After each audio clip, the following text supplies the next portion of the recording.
Good afternoon, everyone.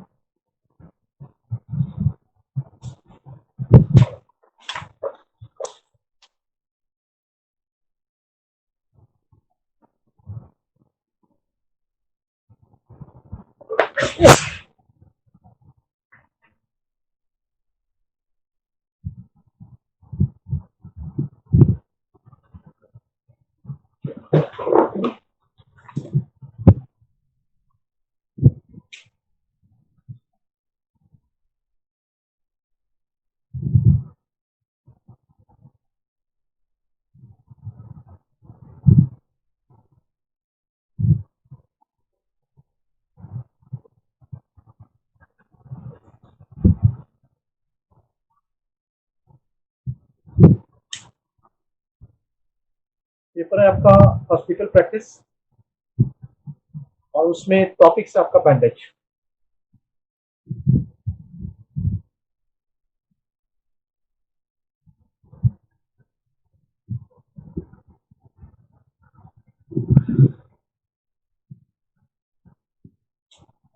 तो bandage की बात करें तो एक बैंड लाइक स्ट्रक्चर इसी से निकाला गया।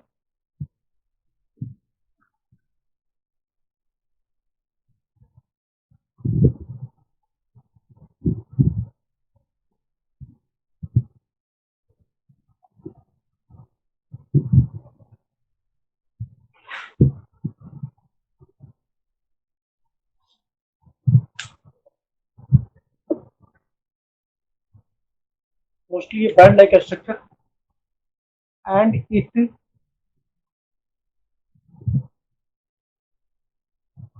cover the dressing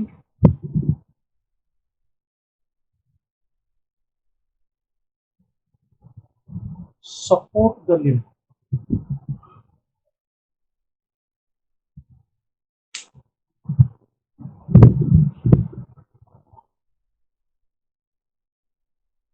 ज्यादातर स्ट्रक्चर्स ऐसा ही मिलेगा, इसमें और भी कई तरह का होता है, लेकिन बैंडेज की बात निकालते हैं तो बैंड से निकाला गया। बैंड का मतलब है कि एक यूनिफॉर्म लेंथ वाला स्ट्रक्चर, एक लंबा सा स्ट्रक्चर।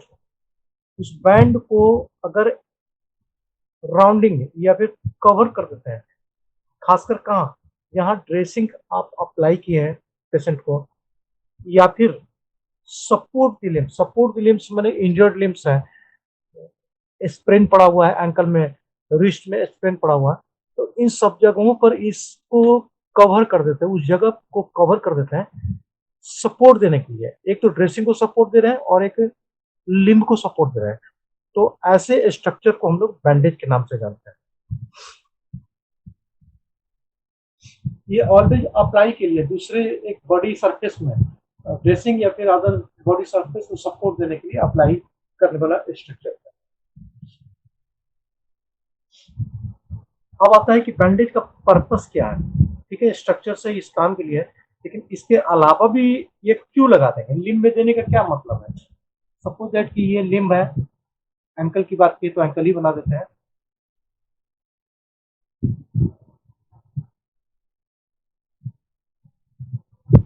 ये एंकल है, स्प्रेन पड़ गया माने इस जगह पे लिगामेंट्स में इंजरी है, बैंडेज से हमने कवर कर दिया।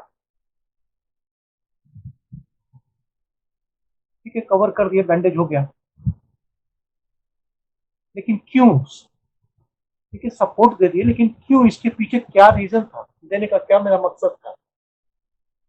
या फिर ये घाव है, यहाँ पे वुंड है और वुंड के ऊपर से ड्रेसिंग किया गया, तो ड्रेसिंग करने के बाद उसके बाद इसको बैंडेज ऐसे करके हमने कवर कर दिया। लेकिन इसका मकसद क्या था, ऐसा क्यों हम कर रहे हैं, वही it is the purpose of bandage. अब आते हैं पर्पस पे कि किस लिए ये सब कुछ हम करते हैं।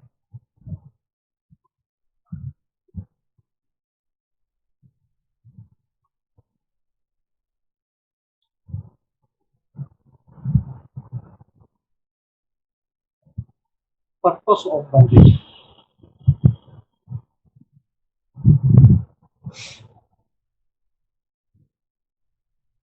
First to hold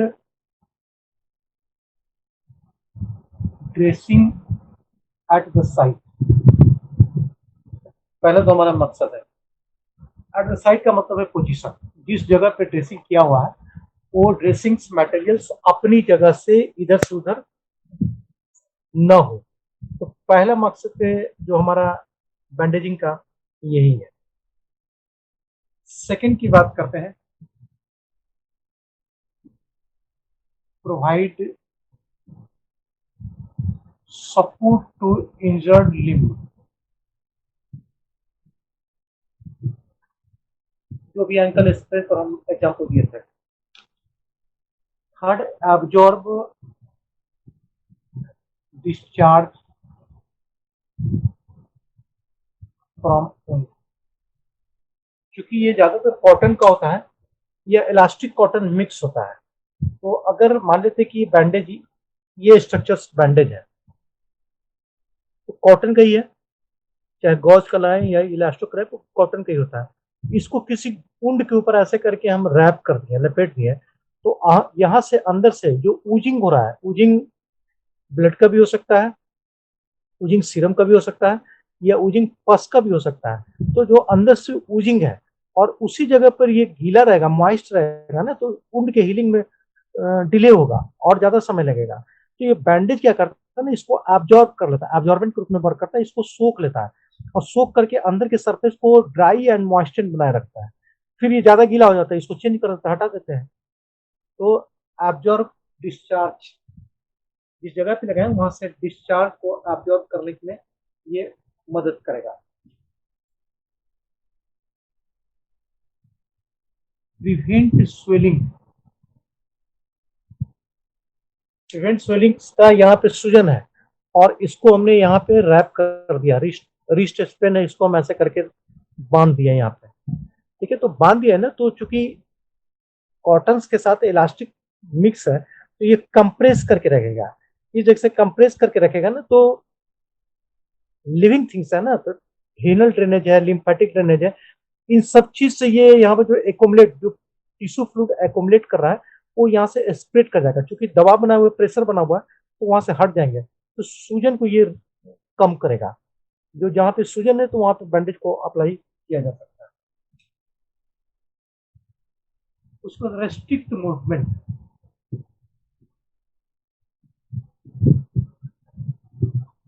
restrict movement का रिस्ट पे लगा दिए, तो ये जो मूवमेंट हम कुछ भी कर रहे हैं, थाली उठा रहे हैं या फिर ऐसा पकड़ रहे हैं, तो थोड़ा सा तो ये डॉर्सिफ्लेक्शन में रिस्ट जा ही रहा है, ऊपर की ओर जा ही रहा है, तो ये मूवमेंट जो है ना टिश्यू को हील करने में प्रॉब्लम करेगा।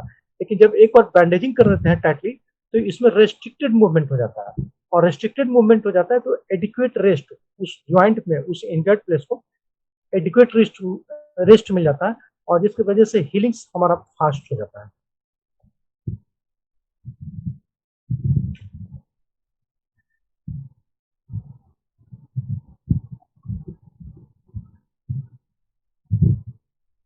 Assist in avoiding casualty,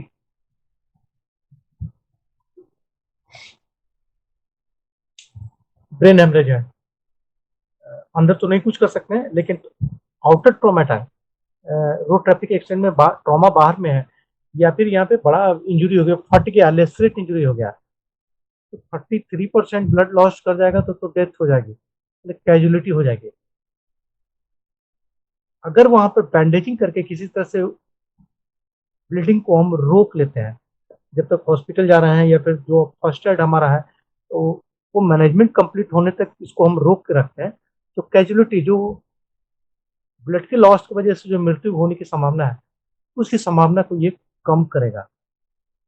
तो एवॉइड, एवॉइड का मतलब है कि कम कर सकता है, ये नहीं कर सकते कि लगा देंगे और जान बच ही जाएगा, लेकिन एज मच एज पॉसिबल वो कम करेगा। एवॉइडिंग कैजुअलिटीज, और चूंकि आप कवर कर दिए हैं, तो टेक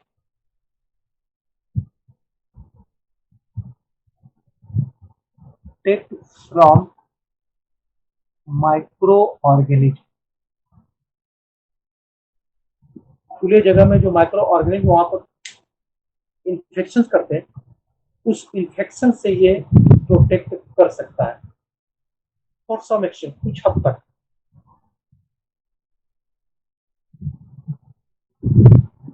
ये इतना सारा मकसद होता है या पर्पस होता है हमारा बैंडेजिंग, किस जगह पर बैंडेजिंग अप्लाई करते हैं, तो इन सारी बातों को हम लोग ध्यान में रखते हैं। इसमें से एक कारण या एक से कई कारण या फिर सभी कारण हो सकता है अप्लाई करने के पीछे।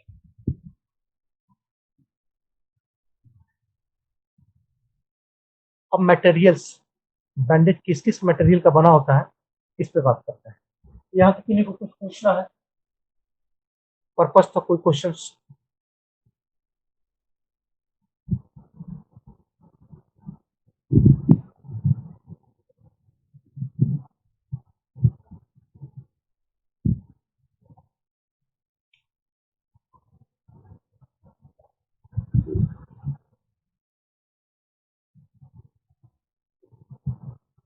या फिर उसको क्लासिफिकेशन में भी कर सकते हैं। टाइप ऑफ बैंडेज, कितने तरह का बैंडेज हम लोग देख सकते हैं। पहला, according to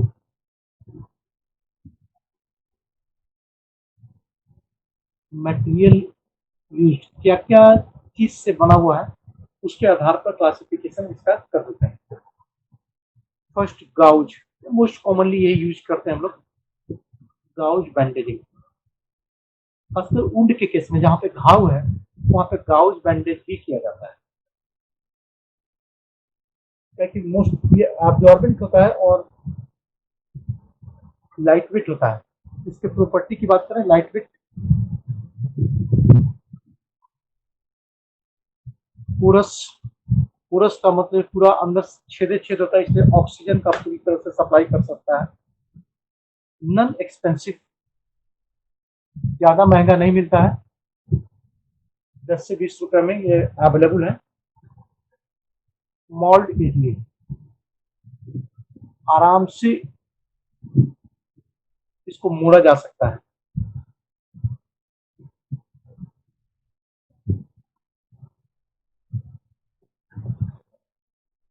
permit air circulation to prevent skin lacerations.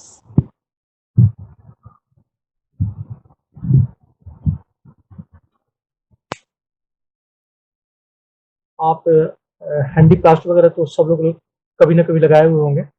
आप 4 दिन 5 दिन के लिए उसको लगा के छोड़ दीजिए, उसको उसको खोल दीजिए, तो जिस जगह पे कटा हुआ हो सकता है कि वहाँ पे हील होल हो गया होगा, लेकिन जहां तक अप्लाई किए वहां पे स्किन्स आप बहुत अजीब, मैंने मैक्रोज स्टेज में लगभग नेक्रोसिस जैसा वहां पे दिखाई देगा। लेकिन ये गाउज को लगा रहे हैं तो गाउज काफी पोरस है, ये एकदम से बिल्कुल नेट की तरह, ऐसे ऐसे नेट की तरह है। तो ये जो जगह है ना काफी स्पेसियस है और यहाँ से ऑक्सीजन लगातार सप्लाई होते रहता है स्किन के सरफेस पे। तो ये मैक्रेशन ऑफ स्किन, मैंने उंड को तो ऑक्सीजन दे ही रहा है और साथ में उसके अराउंड एरिया जहां तक उसको रैप करके रखे हैं वहां पर भी स्किन को ऑक्सीजन का प्रॉपर सप्लाई दे रहा है। तो स्किन के डैमेज होने के चांसेस भी यहाँ पे मिनिमम हो जाते हैं।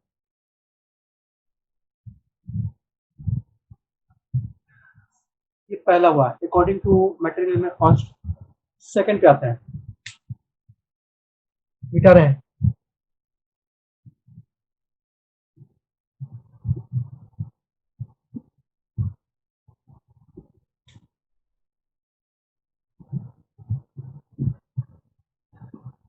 Elastic bandage.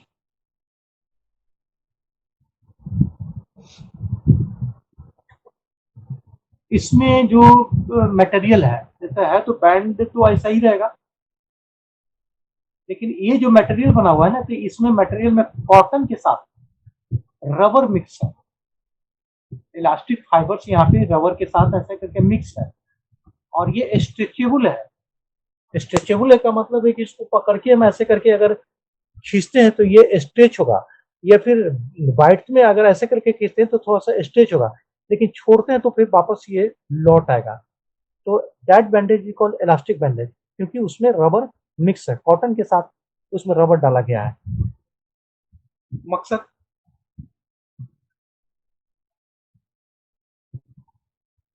to exert pressure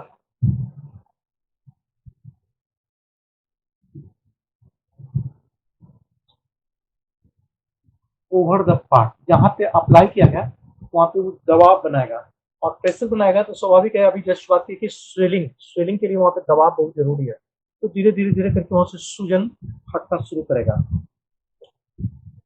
उसके बाद सपोर्ट, उसको बहुत टाइटली सपोर्ट करके रखेगा, मूवमेंट को रेस्ट्रिक्ट करेगा। तीसरा, इंप्रूव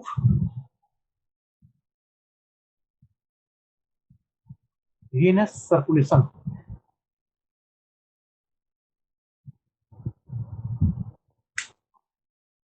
क्योंकि ये कंप्रेस करके रखा हुआ है, ऐसे करके बांध के रखा हुआ है, तो वेन में जो ब्लड वहां पे, क्योंकि टिश्यू वहां पे डैमेज है, हो सकता है वेन वहां प्रॉपर वर्क नहीं करेगा, तो ये लगातार प्रेशर बनाए हुआ ना, जो वेन वहां पे ब्लड आ रहा है और वेन को कंप्रेस करके ये धीरे धीरे ब्लड को सर्कुलेट आगे की ओर बढ़ाता हुआ जा रहा है। तो वेनस इंप्रूव वेनस सर्कुलेशन, मतलब वेन से ब्लड को लौटने में भी ये मदद करेगा, सपोर्ट भी दे रहा है मूवमेंट को रेस्ट्रिक्ट करके, एंड एग्जर्ट प्रेशर, दबाव बनाए हुए, जिसकी वजह से जो फ्लूइड, बॉडी फ्लूइड वहां पर एक्यूमुलेट कर गए हैं वो वहां से स्प्रेड कर देंगे, हट जाएंगे, फिर से वापस सर्कुलेशन में चले जाएंगे, तो सूजन भी कम होगा। तो जब भी ये देते हैं ना, तो इंटरनल इंजरी में स्प्रेन पड़ गया, स्ट्रेन पड़ गया, इसको यूज करते हैं। हमको लगता है 20 to 30 रुपीज में ये अवेलेबल है मार्केट में, सबसे इजी वाला।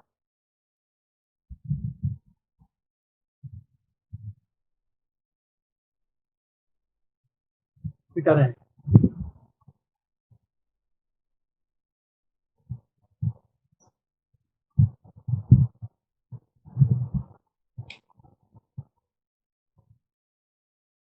थर्ड आता है फ्लैनल,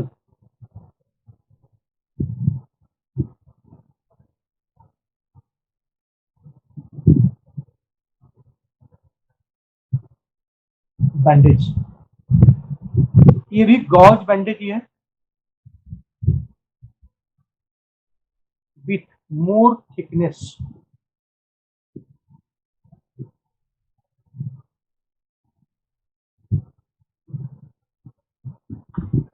ये एक्चुअली में बैंडेज गॉज बैंडेज जैसा ही है, लेकिन इसका थिकनेस, मोटाई, बैंडेज का मोटाई गॉज के अपेक्षा थोड़ा ज्यादा है, थिकनेस ज्यादा है, it means more stronger, gauze के अपेक्षा मोर स्ट्रॉन्गर। और जितना, जैसे ये फाइबर इतना मोटा है और ये फाइबर को हम इतना मोटा कर दें, ठीक है, ये इतना बड़ा हो, तो स्वाभाविक है कि वार्मथ, गर्म ज्यादा रहेगा। इसको ऐसे समझ लेते हैं कि ये रुमाल है, ये इतना पतला है, अगर ठंड लग रही है तो हम इसको ऐसे करके ढक लेते हैं,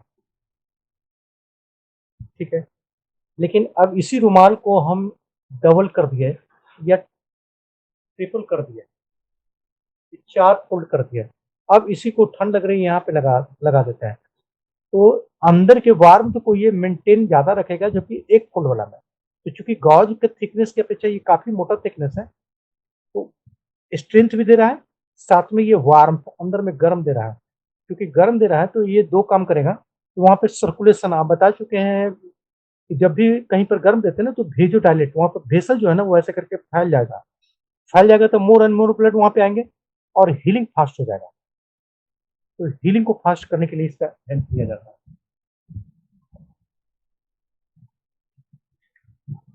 नेक्स्ट आते हैं,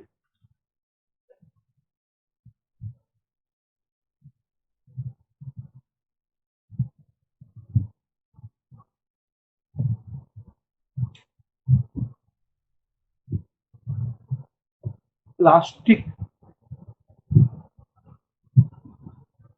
एडेसिव बैंडेज।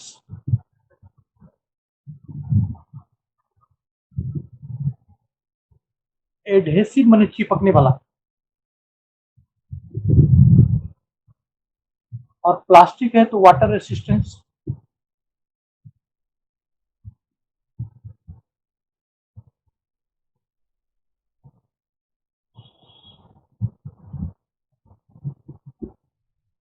ये उस जगह पर इस्तेमाल करेंगे जहां पे बार बार वाटर कंटेंट में आ रहा है, जैसे हाथ है, उंगली कट गया, ये कट गया, तो हाथ तो धोना ही धोना है। खाना खा रहे हैं तब भी, पानी पी रहे हैं तब भी, एडियल वर्क कर रहे हैं तब भी, तो पानी में जाना ही जाना है।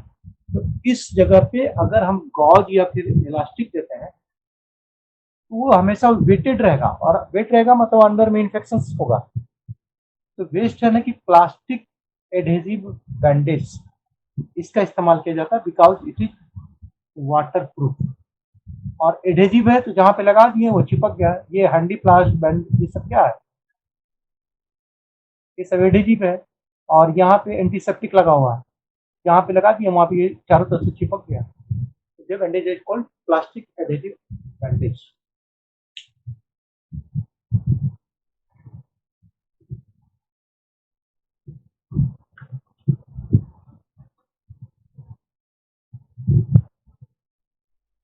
अब इसके बाद आते हैं जनरल रूल्स, कैसे कैसे इसको हम लोग अप्लाई करते हैं।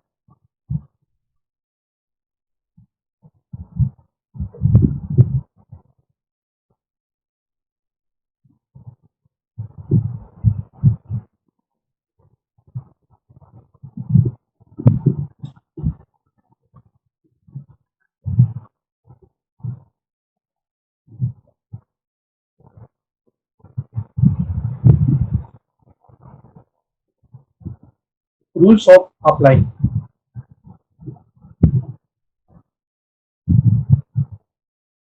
पेशेंट्स इन कंफर्टेबल पोजीशन,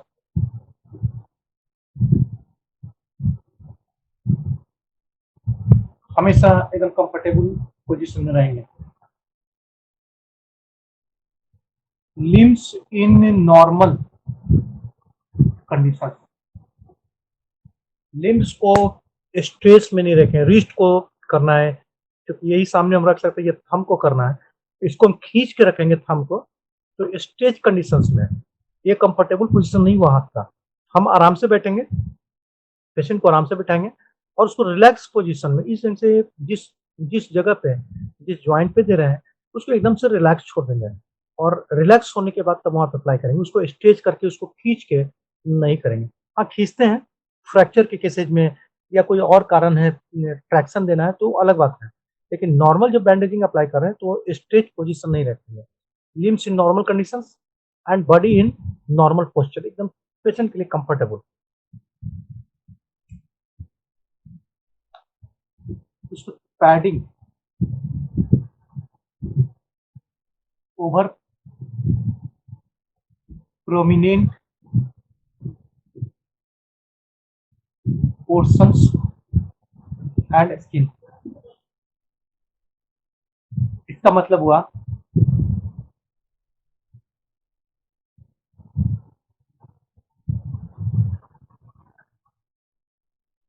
ये पाँव है, यहाँ पे हमारा मीडियल मैन्युलस एंड लैटरल मैन्युलस है। तो इस जगह जब अप्लाई कर रहे हैं तो ये बोनी प्रोमिनेंस उभरा हुआ है, या फिर घुटना में आते हैं तो घुटना में यहाँ पे, यहाँ से फिर पटेला है इस जगह, तो ये बोनी प्रोमिनेंस है। तो बेटर है कि इसको बैंडेजिंग डायरेक्ट करेंगे तो यहाँ पे प्रेशर शोर होने की संभावना है।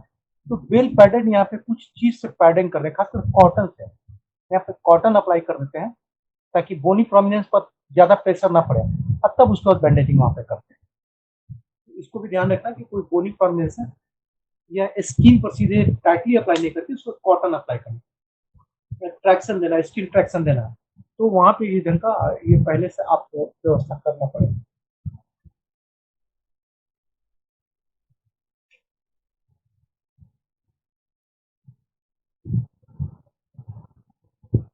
अप्लाई डिस्टली टू प्रोक्सिमली, समझ रहे हैं क्या कहना चाह रहे हैं हम इसमें? नहीं समझ रहे तो पूछ लीजिए, इसका मतलब क्या हो, समझ रहे हैं एनीवन? नहीं सर। जैसे ये गर्दन हुआ, ये शोल्डर हुआ, ये बॉडी सर्कल से ये हाथ हो गया, यहाँ एल्बो ज्वाइंट, ये फोर आर्म, ये हैंड है।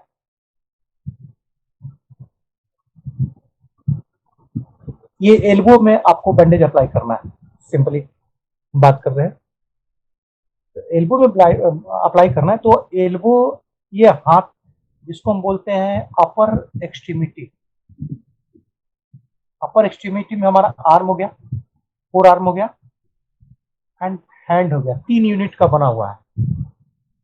लेकिन ये हाथ हमारा यहां से नहीं बॉडी से अटैच है, हाथ मेरा अटैच है शोल्डर ज्वाइंट से, यहां से अटैच है। ये तीनों unit arm, four arm and hand shoulder से अटैच है, बॉडी से यहीं से अटैच है ना, यहाँ से ये आगे एक्सटेंड किया हुआ है। तो जिस जगह वो ज्वाइंट से अटैच है, बॉडी से अटैच है, उसको हम लोग प्रॉक्सिमल बोलते हैं, प्रॉक्सिमल पार्ट। और यहां से डिस्टेंस जितना दूर होता जाएगा ना, वो डिस्टेंट होता जाएगा। और हर ज्वाइंट के लिए अलग अलग होता है। मान के चलते हैं आर्म का करते हैं। आर्म आप देखिए, यहां से लेकर यहां तक आर्म है, कितना दूर है? आर्म का यह पोर्शन से टच किया हुआ है, बॉडी से अटैच है, तो इसका ये प्रॉक्सिमल हो गया, और ये वाला पोर्शन उसका डिस्टल हो गया, ठीक है। लेकिन वही फोर आर्म में आते हैं, तो फोर आर्म में शोल्डर से इसका मेजरमेंट करेंगे तो नजदीक ये वाला हुआ और दूर ये वाला हुआ, तो ये वाला इसका प्रॉक्सिमल हो गया, और फोर आर्म रिस्ट के पास इसका डिस्टल हो गया। तो आपको ये कहता है कि हमेशा डिस्टल टू प्रॉक्सिमल की ओर बढ़िए। तो बैंडेजिंग अगर एल्बो का करना है ना, तो यहां से शुरू करेंगे और यहां से करते हुए ऊपर की ओर बढ़ेंगे, न कि ऊपर से करते हुए नीचे आएंगे। तो हमेशा proximal to distal apply, distally sorry distally to proximal, कि हमेशा दूर से ये नजदीक की ओर ज्वाइंट के तरफ में बैंडेजिंग करते हुए ऊपर चढ़ेंगे, न कि ऊपर से नीचे करते हुए चढ़ेंगे। तो इसका ध्यान रखना होगा अप्लाई करने के पहले। नेक्स्ट।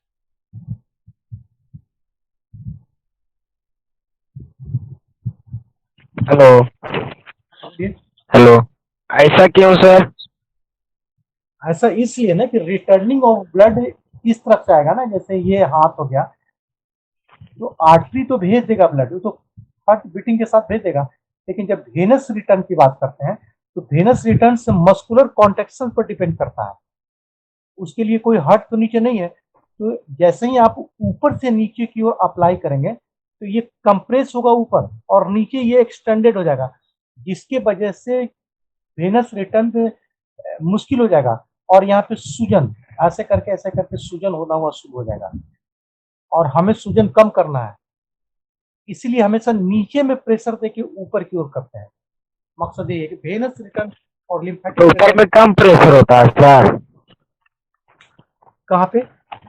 ऊपर में जब बैंडेज करते हैं नीचे से ऊपर की तरफ, तो ऊपर में प्रेशर कम होता है बैंडेज का? नहीं, आप नॉर्मल आदमी का नहीं ना कर रहे हैं, पेशेंट का कर रहे हैं ना। नॉर्मल आदमी हमारे आपके तरह नहीं है, यहाँ पे इंजरी हो गया तब ना कर रहे हैं। इंजरी ऑलरेडी यहाँ पे सूजा हुआ है ना, ये ये स्वेलिंग है, समझ रहे हैं, ये स्वेलिंग है यहाँ पे। ऐसा? ऊपर ऊपर से वो टाइट करेंगे ना, तो सूजन ये नीचे की ओर चला जाएगा, तो ये पोर्शन तो सूजन हुआ है ही, और नीचे ये डिस्टल पार्ट में भी ये एक्यूमुलेट कर जाएगा।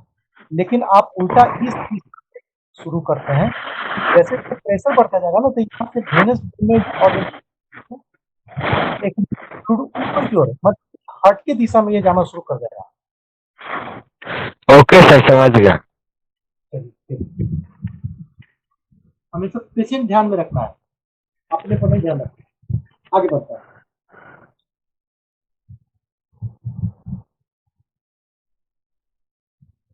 ज्यादा मोटा करने की जरूरत नहीं है। Avoid unnecessary thickness.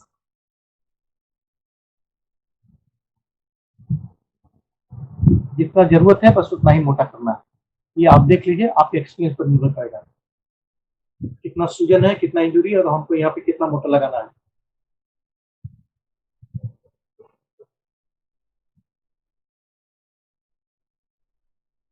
Pin and not always above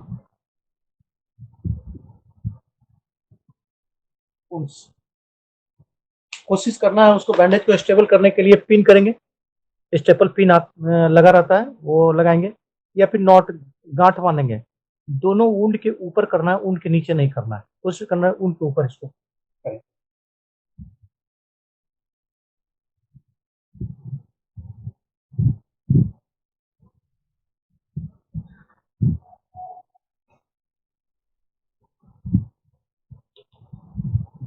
ये इतना जनरल रूल्स है, जब अप्लाई करते हैं बैंडेज तो ये सब बातों को अपने ध्यान में रखते हैं।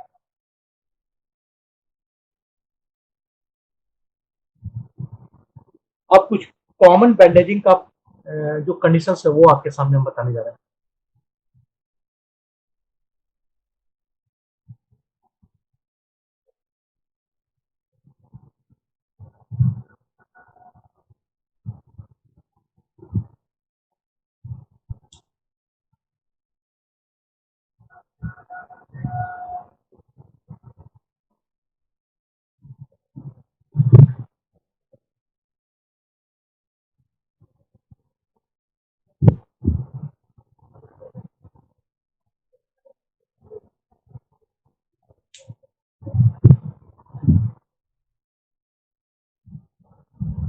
फर्स्ट ट्रायंगुलर,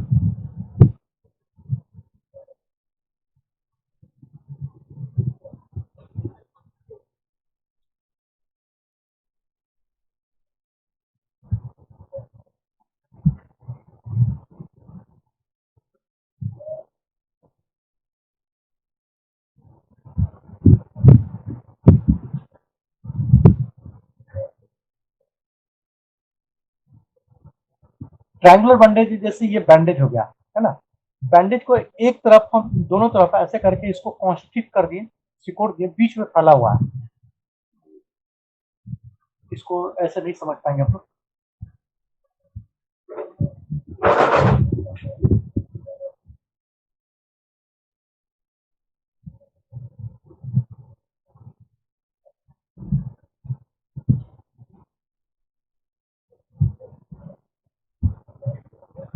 ये हाथ हो गया,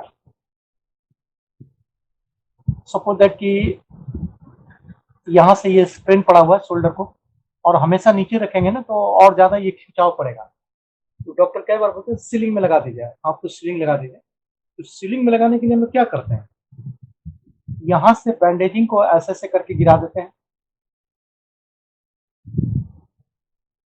बैंडेजिंग आ गया, और यहाँ से इसको दूसरी दिशा में इसके ऊपर लेके चले जाते हैं।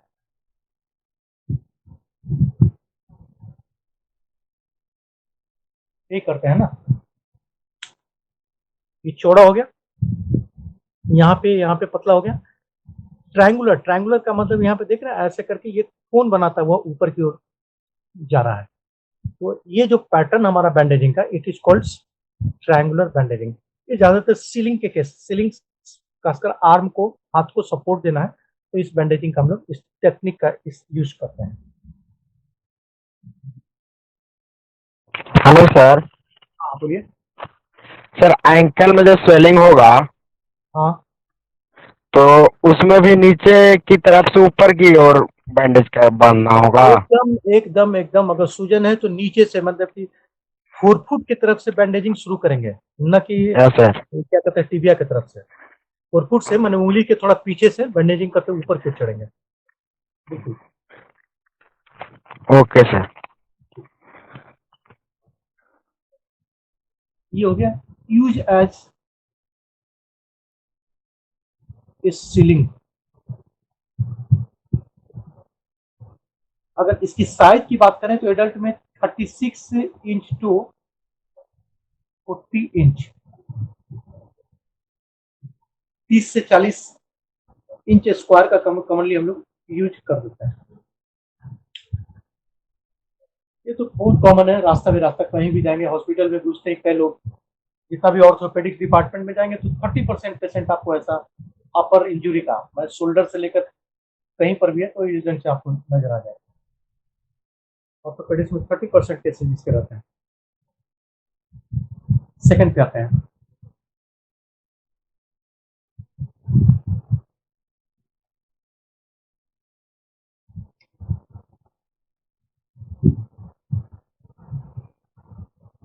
क्रावेट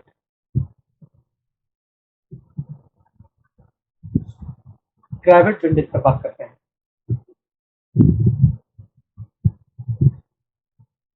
मेड बाय फोल्डिंग,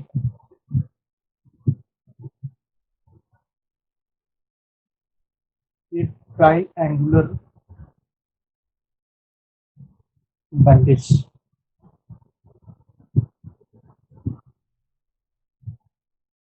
और इसको भी यूज करते हैं, use as a small sling.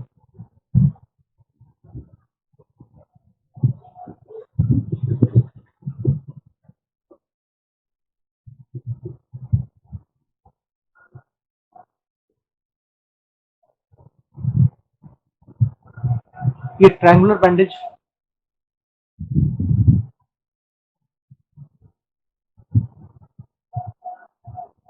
अभी तो सीधे इसको ऐसे करके फोल्ड करके लगा दिए थे, ये था ना, इसको ऐसे ऊपर से लाए थे और ऐसे करके वापस लेके चले गए थे, इस तरीके से लगाए थे ना, एकदम वैसे ही रहने देते।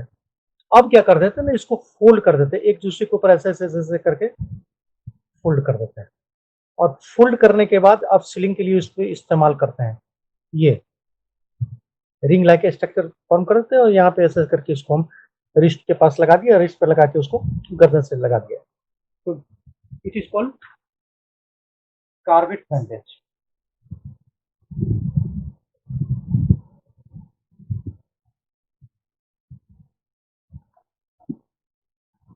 थर्ड पे आते हैं रोलर बैंडेज।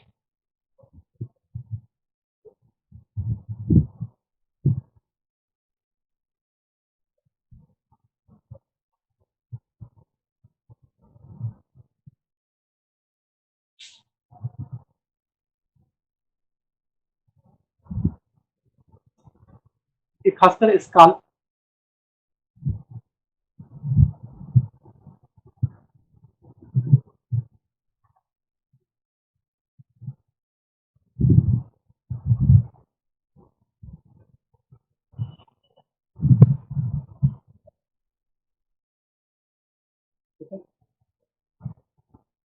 अगर यहाँ पे इंजुरी है, मान लेते हैं एक्सटर्नल इंजुरी या फिर इंसिजन दिया गया है, इसको हम ऐसे करके पीछे की ओर ले जाते हैं, फिर ऐसे करके आगे की ओर लाते हैं, कंटिन्यू इसको ऐसे ऐसे करके रैप कर देते हैं, मतलब चारों तरफ से उसको ऐसे ऐसे करके राउंड करते हुए बैंडेजिंग करते हैं। That bandage is called roller bandage. खासकर स्काल्प में, हेड पे जब भी बैंडेजिंग करते हैं तो वो रोलर बैंडेज ही करते हैं। ये अलग अलग जगह पे अलग अलग है, जैसे हेड पर 2-2.5 इंच का है, कोई लेग में चल जाएंगे तो 4 इंच का हो जाएगा, पेट में अगर पेट पे करना है तो 6 इंच का लगाना होगा। साइज बाइट अलग अलग हो सकता है, लेकिन पैटर्न हमारा वही होगा, ऐसे ऐसे करके राउंड वाइज उसको चारों तरफ से ऐसे करके राउंड कर देंगे।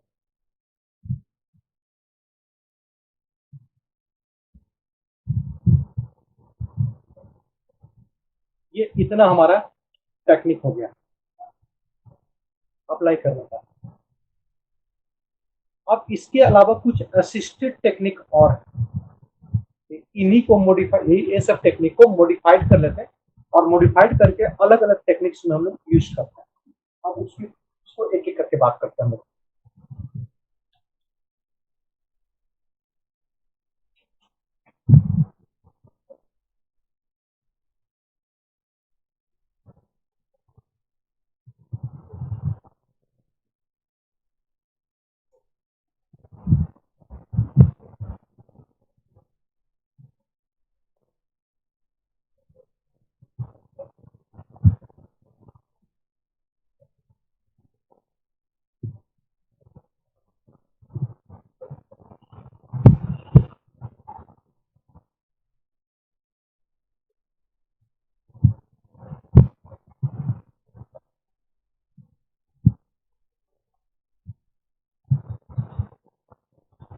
कौन कौन सा तरीका हम लोग इस्तेमाल करते हैं?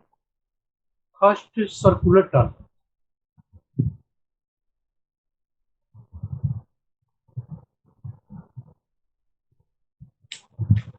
सर्कुलर टर्न का मतलब है कि बैंडेज, ये बैंडेज है, ये लिम है, सॉरी माफ करना, ये लिम है जहाँ पे अप्लाई करना।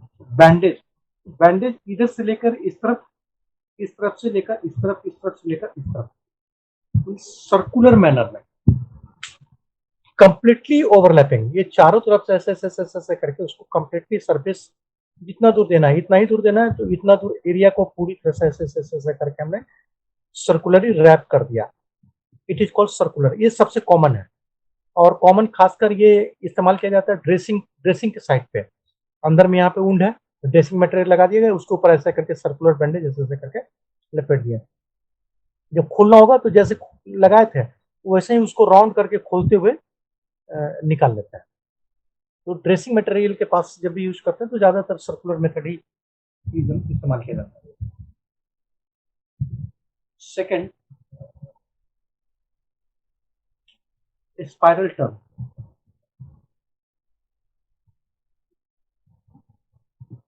ये first circular turn spiral. Spiral का क्या मतलब होता है? टेढ़ा कोढ़ा ऐसे ऐसे करके चढ़ेंगे। फिर से ये लिम्ब है,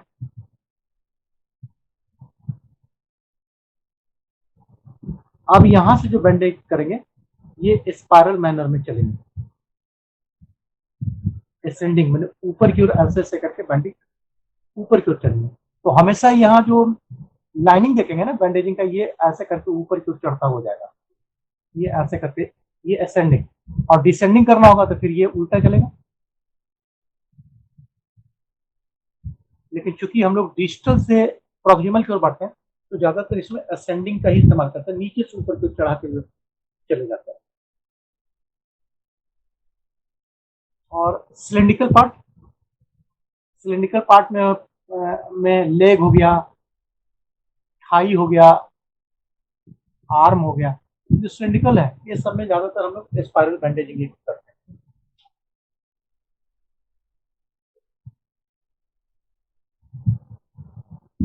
तीसरा में आते हैं spiral reverse turn.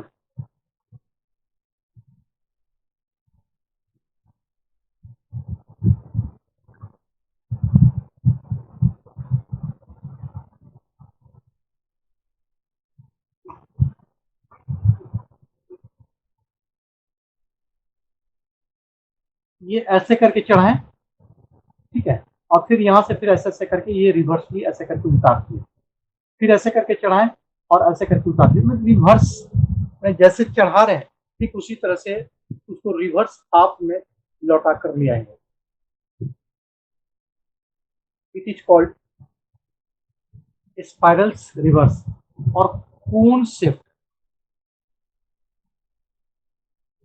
Shape organs और लिम्स जिस जगह पे कोनिकल हो जाएगा उस जगह पे हम लोग इसी ढंग का बैंडेजिंग का इस्तेमाल करते हैं।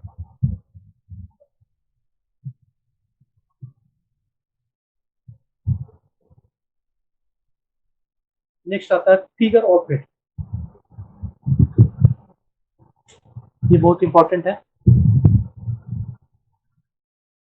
फिगर ऑफ एट ये एम्पुटेशन के केसेस में,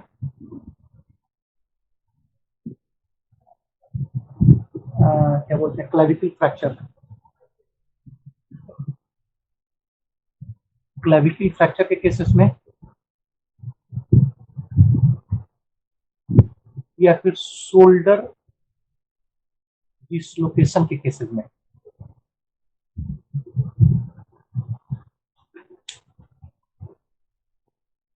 एम्पुटेशन पैर हाथ काटा गया तो जिस जगह काटा गया ना उस पर 8 मैनर में बैंडेज देते हैं कि एकदम कोनिकल, जैसे ये काटा गया तो काटा गया तो ऐसे काटा जाता है ना, तो ऐसे काटा गया तो ये चकोर हो गया एक तरह से, और इसमें आर्टिफिशियल लिम्ब नहीं बैठेगा। आर्टिफिशियल लिम्ब जो पैर हाथ लगेगा तो इसमें नहीं बैठेगा। तो इसको क्या किया जाता है ना, कोनिकल बनाया जाता है कि ऐसे कोनिकल बन जाएगा ना तब इसमें आर्टिफिशियल पैर या हाथ इजिली सॉकेट यहाँ पे बैठ जाएगा। तो यहाँ पे हम लोग फिगर 8 टेक्निक का यूज करते हैं। फिगर 8 टेक्निक का मतलब हो गया कि 8 के मैनर में ये इधर से शुरू किए और ये ऐसे करके यहाँ से रिटर्न हो गया, अब फिर वापस इधर से आए, फिर ऐसे करके ये रिटर्न हो गया, फिर वापस आए और फिर ऐसे करके रिटर्न हो गया। मैंने एकदम से लगातार यहाँ पे 8 के मैनर में साफ साफ 8 जैसा ये रिपीट होता हुआ चला जाएगा। That bandaging called eight bandaging. उसी तरह से क्लाविकल के फ्रैक्चर में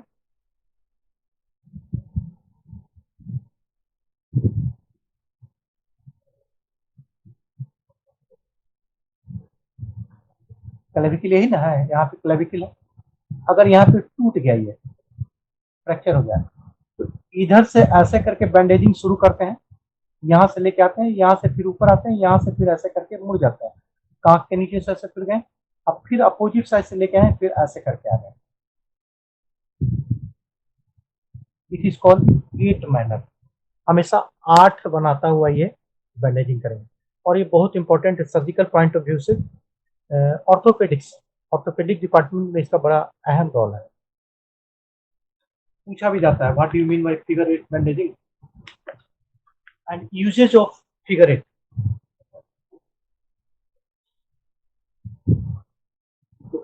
क्लाविकल का फ्रैक्चर, एम्पुटेशन, ये दो तो याद रहेगा ही, क्लाविकल का फ्रैक्चर में और एम्पुटेशन। ये भी नहीं याद रहेगा तो ये कम से कम एम्पुटेशन, एम्पुटेशन नहीं याद रहेगा, पैर हाथ जहाँ काटा गया ये याद रहेगा कि जहाँ पैर या हाथ काटा गया ना, वहां पे हम लोग एट मैनर में बैंडेजिंग करते हैं।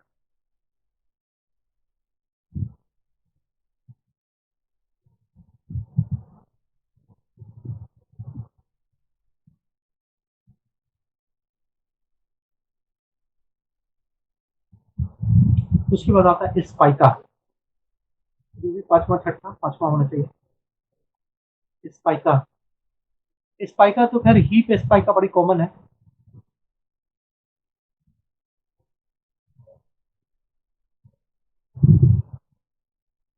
ये पैर है कहीं पर, ये जगह फ्रैक्चर है, तो हीप स्पाइका में ऐसे कर असेंडिंग, फिर डिसेंडिंग, फिर ऐसे करके आते हैं, फिर ऐसे करके ऐसे आते हैं, तो असेंडिंग एंड डिसेंडिंग, ये पूरा इतना दूर का एरिया को रैप कर देते हैं, ये पूरा ऐसे करके।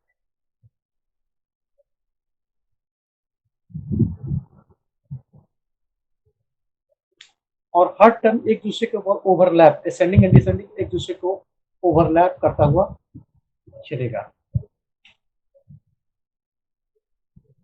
हिप में ग्रोइन, ब्रेस्ट, इस जगह जब बैंडेजिंग करना होगा, या थंब में भी, तो हम लोग स्पाइका का इस्तेमाल करेंगे। नहीं, इधर से चढ़ेंगे असेंडिंग, और फिर ऐसे करके उतार देंगे, फिर ऐसे करके चढ़ेंगे, फिर ऐसे करके उतार देंगे, फिर उल्टा चढ़ेंगे, ऐसे करके मैंने असेंडिंग डिसेंडिंग एक दूसरे के ऊपर चढ़ाते हुए निकलेंगे।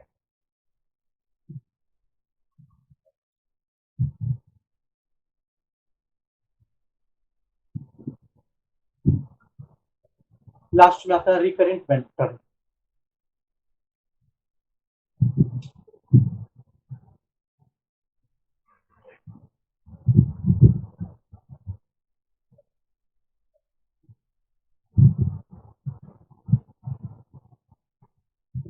ये भी लॉन्ग बोन या लॉन्गर एरियाज, स्पेशली एम्पुटेड लिम्स, जहां पर काटा गया, रिकरेंट मैंने रिपीट करना है, उसी चीज को वहां पर बार बार रिपीट करना है, that is called recurrent bandaging. यहाँ पर सर्कुलर भी हो सकता है और फिगर 8 मैनर में भी हो सकता है, तो एक ही चीज को बार बार रिपीट कर रहे हैं वहां पर, उसको हम लोग रिकरेंट बैंडेजिंग के नाम से करते हैं।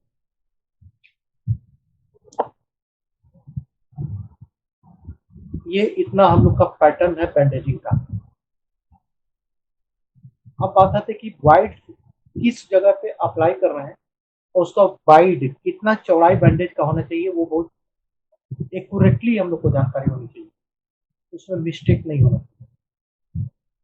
और भाइवा में भी पूछा जाएगा, बैंडेजिंग में इतना सारा बात करने की जगह एक दो पॉइंट और वाइड पे पूछ लिया जाएगा कि कहाँ पे कितना चौड़ाई का बैंडेज हम लोग यूज करते हैं, तो उस पे हमारा है।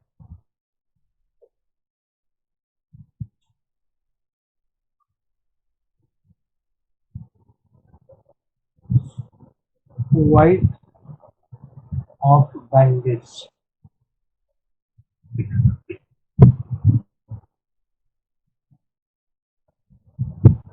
अगर हेड में करना है, ठीक है, तो 2 इंच टू 4 इंच, इसको हम लोग ऐसे भी लिख सकते हैं। टू, ये ऊपर में एक तरफ कॉमा देते हैं ना, उसका मतलब होता है इंच होता है। तो 2 से 4 इंच चौड़ाई वाला हेड में यूज किया जा सकता है। लेग में इस्तेमाल करना है, पैर में इस्तेमाल करना है, यहाँ 2.5 inch to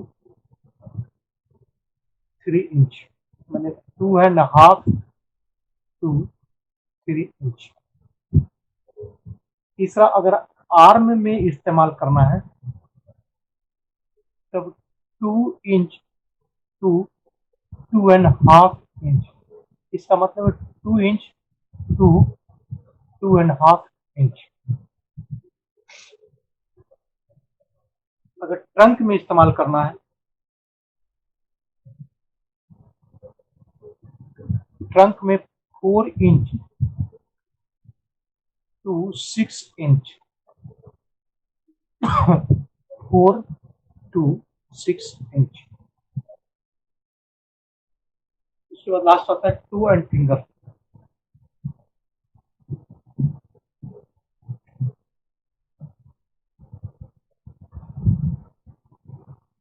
to and finger, पैर हाथ की उंगलियां। तो यहाँ 3/4 इंच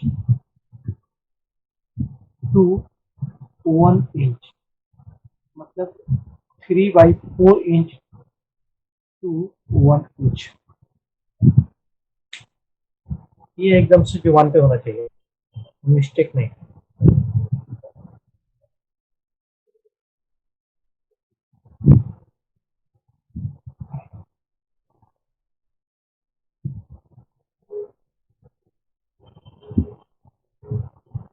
इसको यहीं पर रोक देते हैं, 2 मिनट बाद फिर आगे क्लास लेते हैं।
Heading regions where bandage used.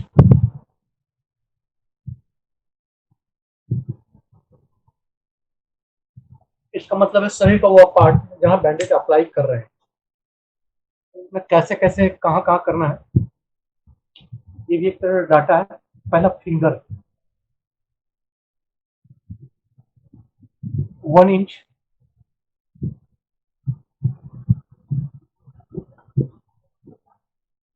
and 2 turn around wrist.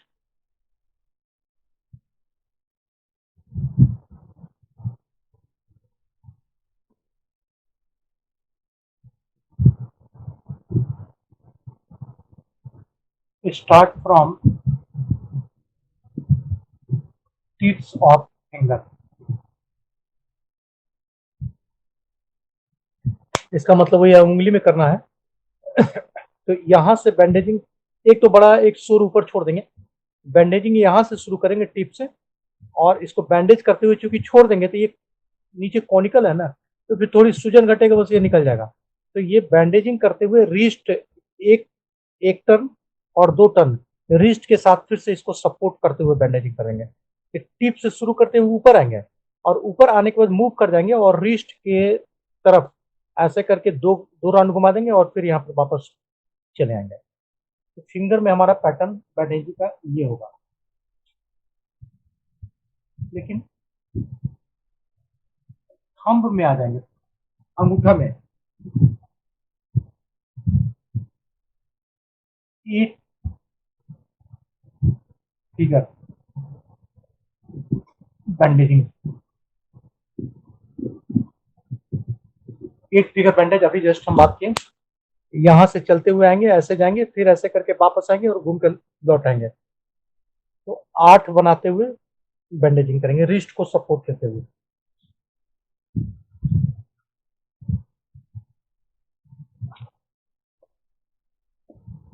Hand पे आते हैं।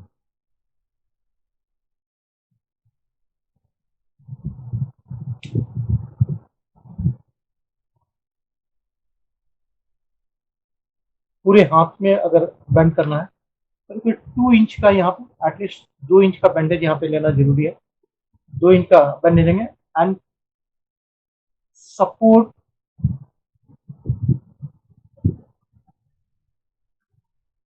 थ्री राउंड्स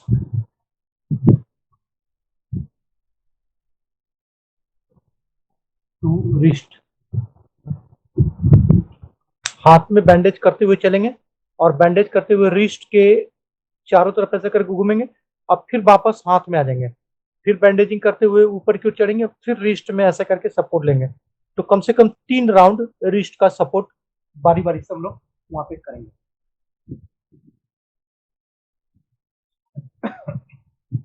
थाई पे आते हैं।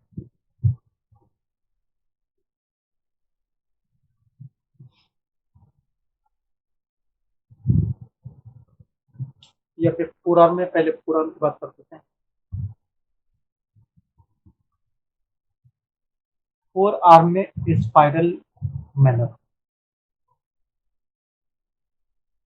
वो जो बात की सिंपल स्पाइरल टर्न्स चढ़ाते हुए जाएंगे। अगर एग्जिला एग्जिला मतलब आर्म पिट में करेंगे तो 8 मैनर में करेंगे।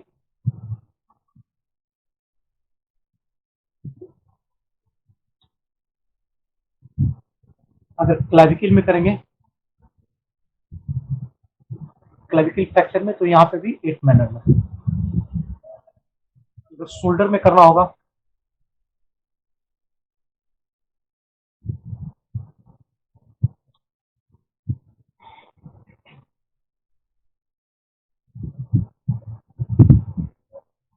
upright and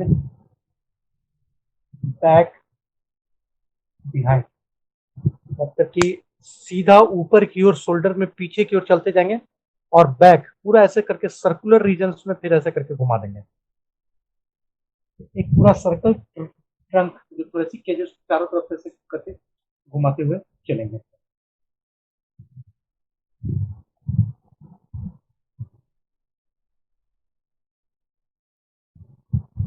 अब आ जाते हैं लोअर पार्ट में।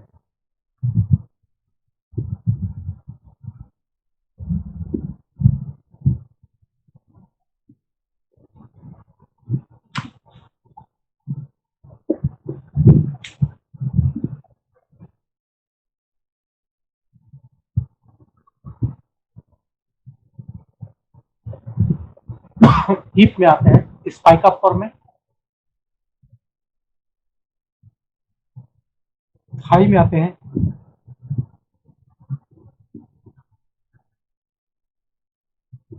रिवर्सल स्पाइरल, नी में आते हैं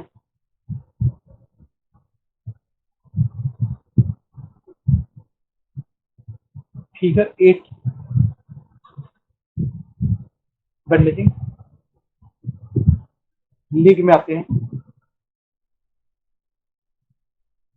फिगर 8 बैंडेजिंग और स्पाइरल, दोनों यहाँ पे इस्तेमाल किया जा सकता है। एंकल एंड टो में आते हैं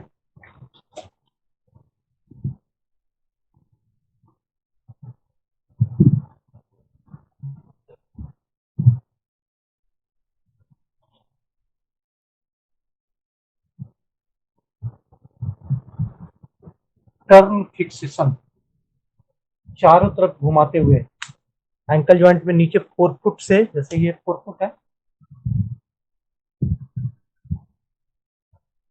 बैंडेजिंग यहाँ से शुरू करेंगे और यहाँ से फिर ये इस ढंग से घुमा देंगे और घुमा देने के बाद फिर वापस लाएंगे, फिर ऐसे करके ले जाएंगे, फिर यहाँ तक लाएंगे और फिर ऐसे करके घुमा देंगे। तो लेग को सपोर्ट लेते हुए वहां पे टर्न ओवर, बार बार वहां पे टर्न कराते हुए बैंडेजिंग करेंगे।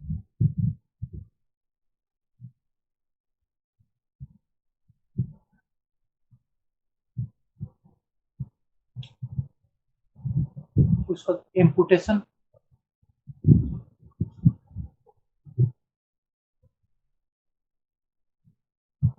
फिगर 8।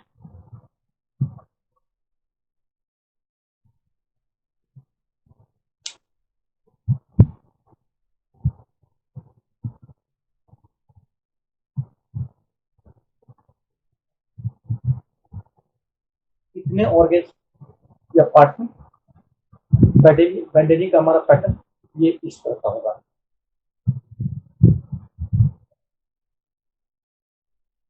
यहाँ आके आपका बैंडेजिंग खत्म हो जाता है।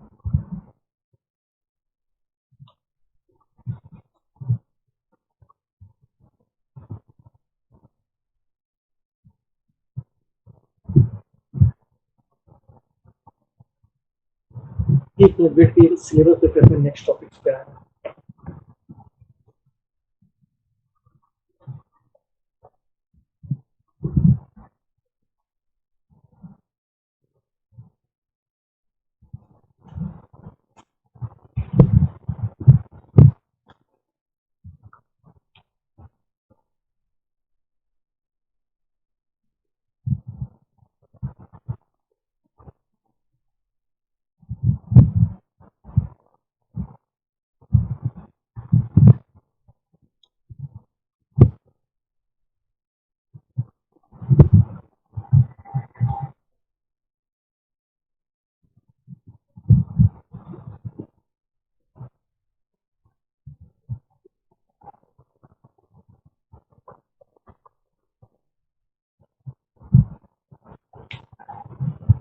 नेक्स्ट टॉपिक से आपका splint.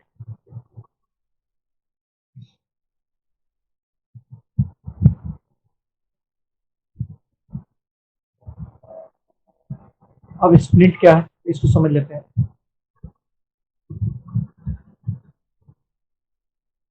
It is a temporary device.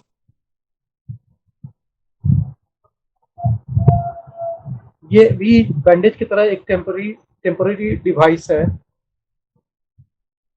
To help in support and treatment programme of orthopedic problems.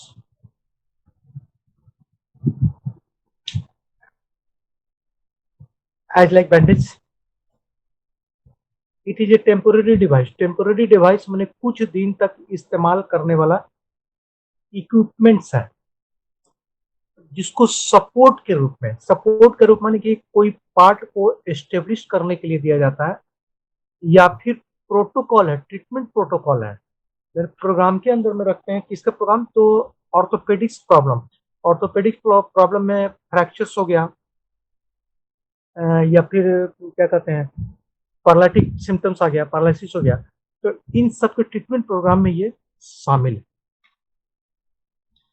हमें लगता है कि आप लोग देखे होंगे स्प्लिंट, ऐसा है नहीं कि आप लोग नहीं देखे होंगे, बहुत लोग देखे होंगे। कई बार देखे होंगे कि रास्ता में कुछ लोग आपको मिल जाएंगे, ये हाथ है,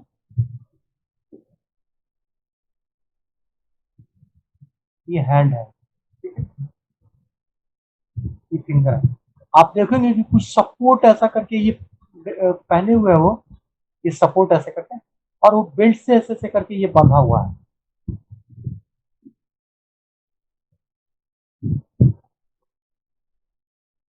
पूरा हाथ में ऐसे करके पहने हुए, या ज्यादातर ये फाइबर का होता है या एल्युमिनियम शीट का होता है, और पूरा हाथ उसको स्ट्रेप से उसको बांधा हुआ है, और इसी में सपोर्टेड, खासकर पैरालिटिक केसेज में, पैरालिसिस के केसेज में, क्योंकि हाथ उसमें यूजिंग से हो जाता है ना, फ्लेक्शन एटीट्यूड में चला जाता है, तो वहां पे सपोर्ट देने के लिए कि हाथ ऐसे नहीं मुड़ा रहा है, हाथ सीधा हो जाए, तो ये इसका स्प्लिंट का यूज बहुत ज्यादा किया जाता है।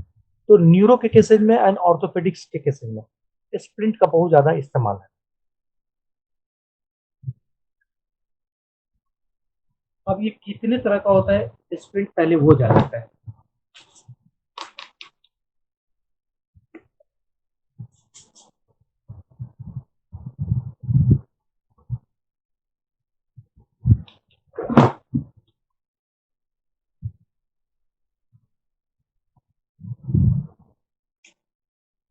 स्प्लिंट को दो अलग अलग भाग में डिवाइड किए हम लोग,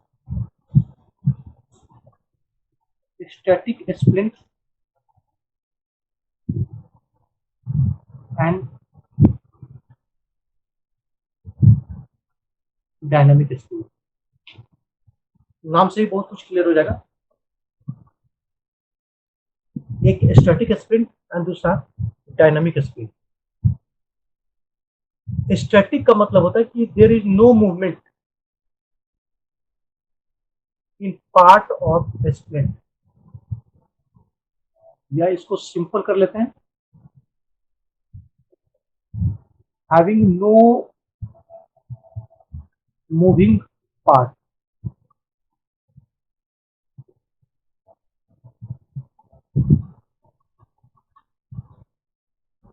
prevent motions used to rest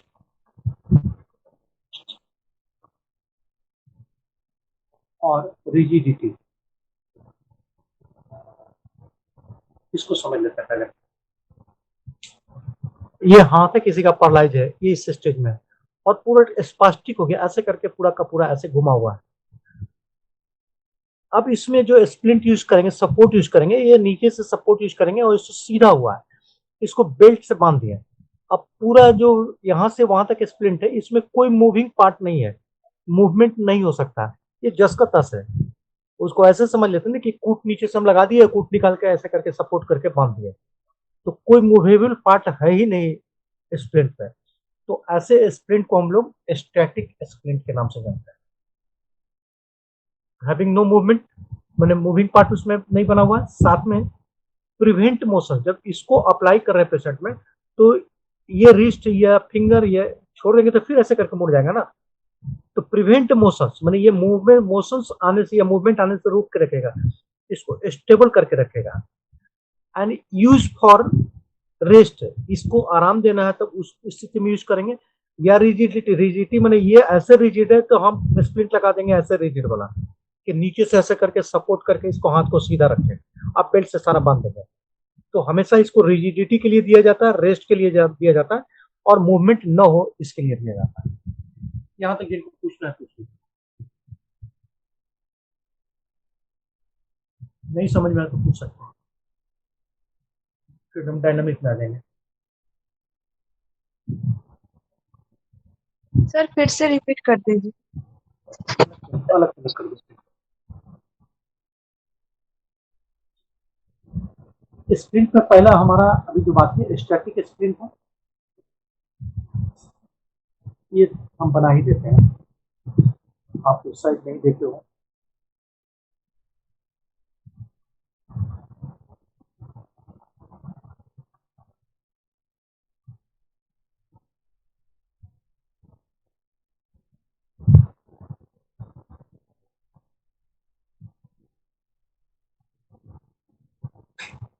ये बना हुआ और ये बेल्ट लगा हुआ है, इसमें टाइट करने का सब जगह बेल्ट लगा हुआ है, ठीक है।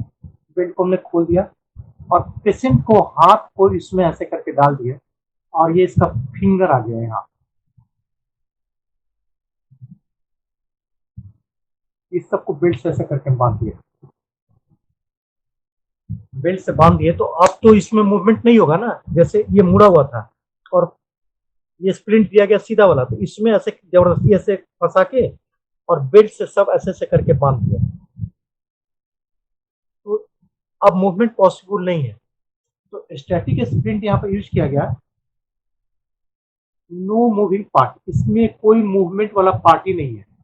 अगर ज्वाइंट बना रहता था ना ये स्प्लिंट मूव करता है, ये नॉट मूविंग पार्ट है। सेकेंड, यूज इन कॉन्ट्रैक्चर और रिजिड सपोर्ट।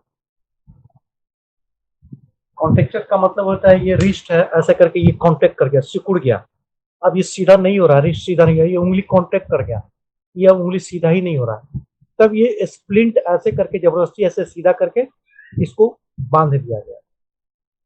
तो इसका इस्तेमाल जब भी करते हैं ना तो कॉन्ट्रैक्चर के केसेज में इस्तेमाल करते हैं। ये स्पास्टिक पैरालिसिस या स्टिफनेस,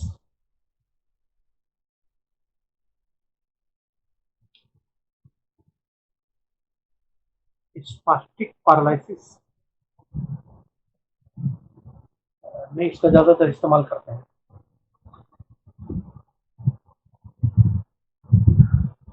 सेकेंड आ जाते हैं डायनामिक स्प्लिंट पर।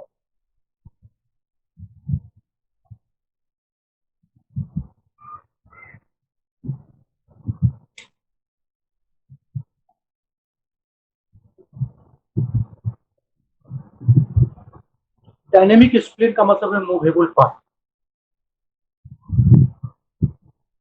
जो स्प्लिंट है उसमें मूवेबल पार्ट है। फिर से वही चीज हम रिपीट करते हैं, ये इतना यूनिट हुआ और ये हैंड यूनिट है, और इन दोनों को ऐसे करके रड निकला हुआ है और यहाँ स्क्रू से हम बांधे हुए हैं, इसके बीच में स्क्रू है, हाथ को इसमें ऐसे करके दे दिया गया, ठीक है। अब हम जरूरत के अनुसार से स्क्रू को टाइट करेंगे या ढीला करेंगे तो हाथ ऐसे करके ऊपर, करने का मतलब रिस्ट ऊपर भी जा सकता है, और इसको लूज करेंगे तो रिस्ट नीचे भी आ सकता है। तो इसके भाई स्प्रिंट के बीच में डायनामिक पार्ट है ना, मूवमेंट करने वाला पार्ट मौजूद है, और उसके आधार पर हम इसको टाइट करते जाएंगे तो ये ऊपर भी जा सकता है, इसको लूज करते जाएंगे तो ये नीचे भी आ सकता है। तो ऐसे स्प्लिंट जिसमें मूविंग पार्ट हो, मूवमेंट की गुंजाइश हो, उसको हम लोग डायनामिक स्प्लिंट के नाम से जानते हैं। having dynamic या मूविंग पार्ट, वह स्प्लिंट जिसमें मूवेबल पार्ट मौजूद हो, that splint is called dynamic splint.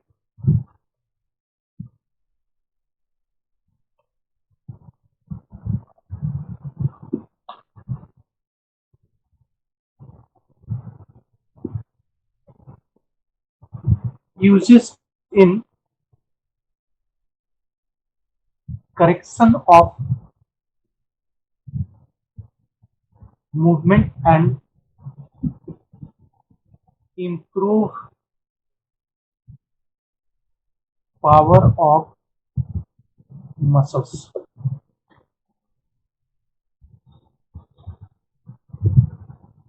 इसका मतलब करेक्शन ऑफ मूवमेंट, ये धीरे धीरे धीरे धीरे धीरे धीरे करके हम लोग ऊंचा करते हुए जा रहे हैं, ये ऊपर नहीं जा रहा था, तो थोड़ा थोड़ा थोड़ा थोड़ा थोड़ा हर दिन घुमाते गए और ये ऊपर चला गया, तो मतलब करेक्शन ऑफ मूवमेंट।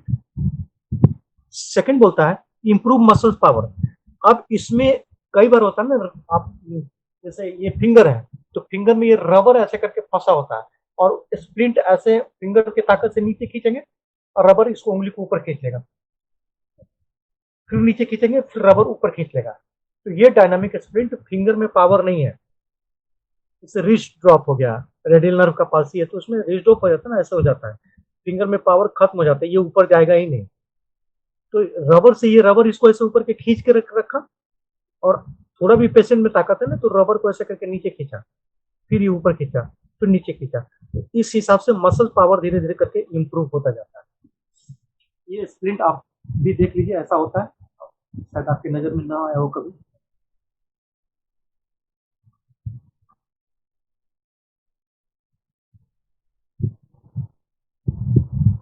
ये पेशेंट का हाथ है और ये फिंगर सब निकला हुआ है, फिंगर तक कुछ भी नहीं है, ठीक है।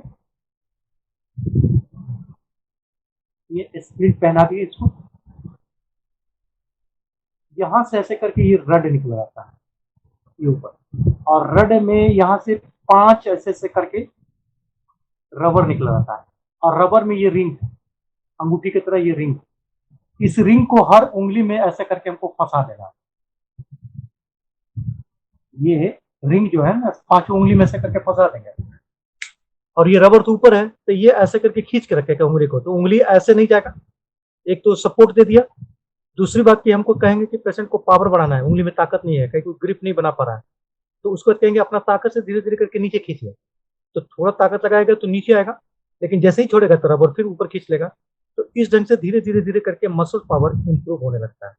तो डायनामिक में उसको सपोर्ट भी दिया जाता है, मूवमेंट भी दिया जाता है एंड मसल पावर भी इंप्रूव किया जाता है, तीनों मकसद से इसका इस्तेमाल करते हैं।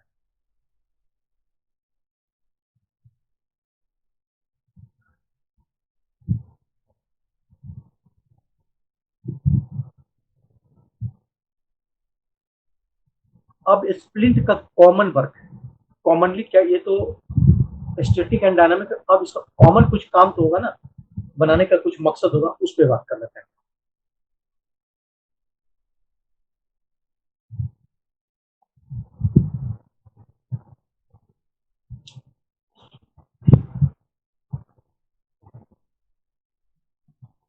General function of splint.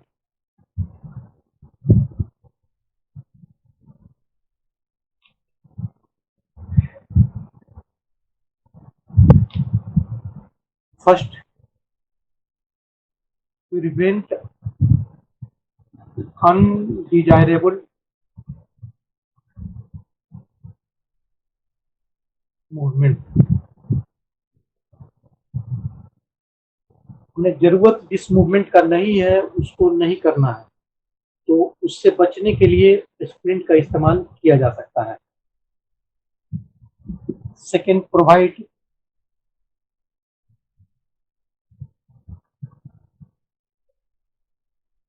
Functional position of for the hand, hand का फंक्शनल पोजीशन जो अभी जस्ट हम चर्चा किए, जिसको इतना डिटेल से हम बात किए।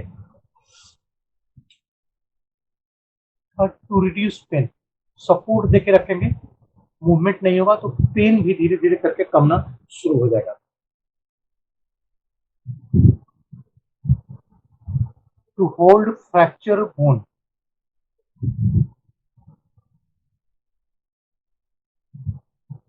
Ends in position.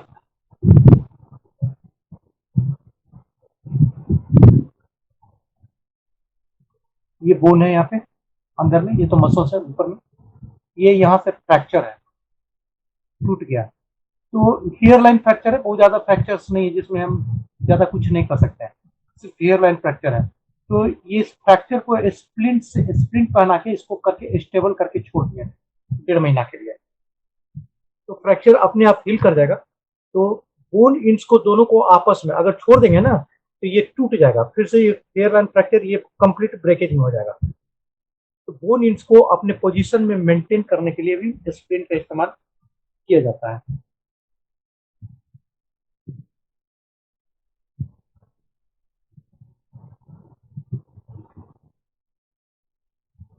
Maintain reduction and dislocation of joint, joint में पहना देंगे तो रिडक्शन मैंने दोनों अलग हो गया था उसको सामने ले आया तो उसको रिडक्शन, तो रिडक्शन करने के बाद स्प्लिंट बना देंगे तो अपनी जगह पे रहेगा। या डिसलोकेशन, शोल्डर अपनी जगह से हट गया तो वापस अंदर धकेल के एनेस्थीसिया में और स्प्लिंट पहना के उसको स्टेबल कर देंगे। 1.5 महीना के लिए इसको स्प्लिंट पहना दिया तो वो अपने धीरे धीरे करके अपनी जगह पे वो स्टेबल हो जाएगा। नेक्स्ट,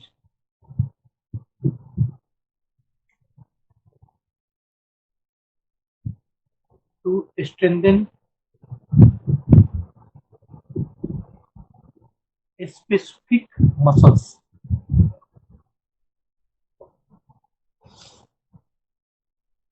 सभी फिंगर का बात करते हैं, फिंगर के ये फ्लेक्शंस के पावर को मजबूत करने वाला काम करेगा। स्पेसिफिक मसल्स कुछ खास मसल पर ही वर्क करेगा।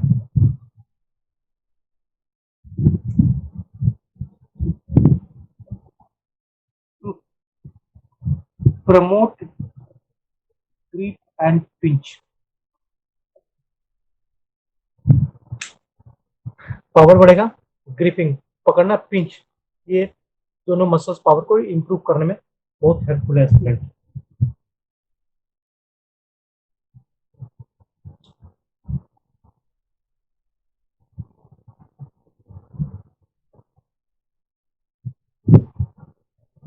टू टिनिस मसल स्पार्ट, मसल कड़ा हो गया, इट इज कॉल्ड स्पाज्म। आप उसको रेस्ट में डाल दीजिए, 2 दिन 3 दिन 4 दिन होते होते मसल का कड़ापन घटना शुरू हो जाएगा। तो ये स्पाज्म को कम करने में भी बहुत ज्यादा हेल्पफुल है।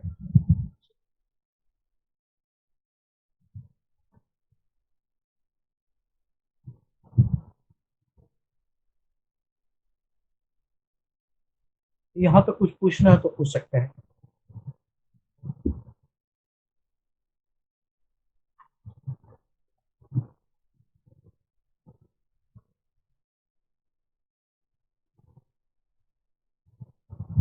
कुछ पूछना है तो यहाँ तक पूछ सकते हैं आप।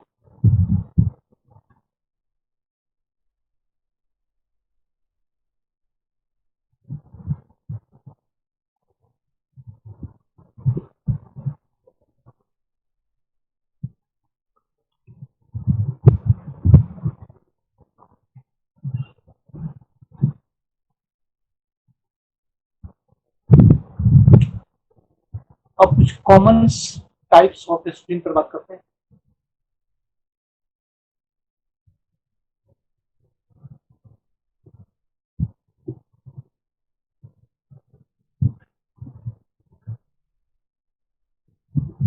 Common types of static spline,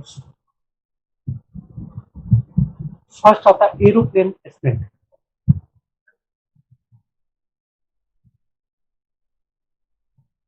rare है, बहुत कम देखने को मिलता है लेकिन है।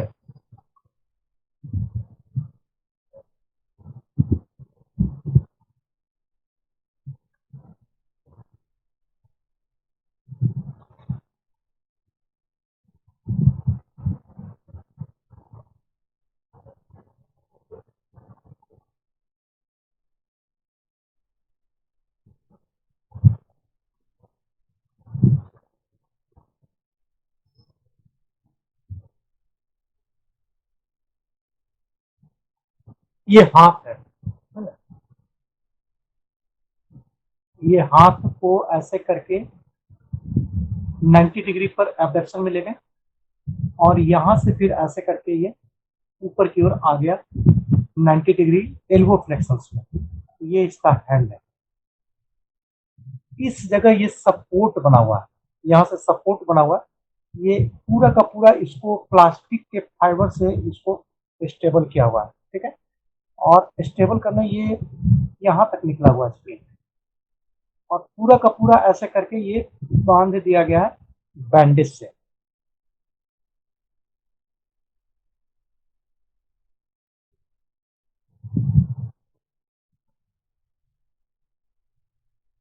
ये ऐसे करके बांधा हुआ है, मतलब कि शोल्डर 90 डिग्री एबडक्शन में, एल्बो 90 डिग्री फ्लेक्शंस में, एकदम इस पोस्चर्स में ऐसे करके मेंटेन करके रखा हुआ है।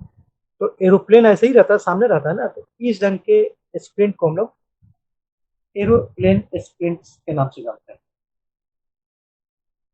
बड़ी रेयर है, ये बहुत कम ही देखने को मिलेगा, लेकिन है बहुत कॉमनली ऑर्थोपेडिक्स में इसका यूज किया जाता है। तो जो छोटे बच्चे में जिसको इप्स पाल्सी है,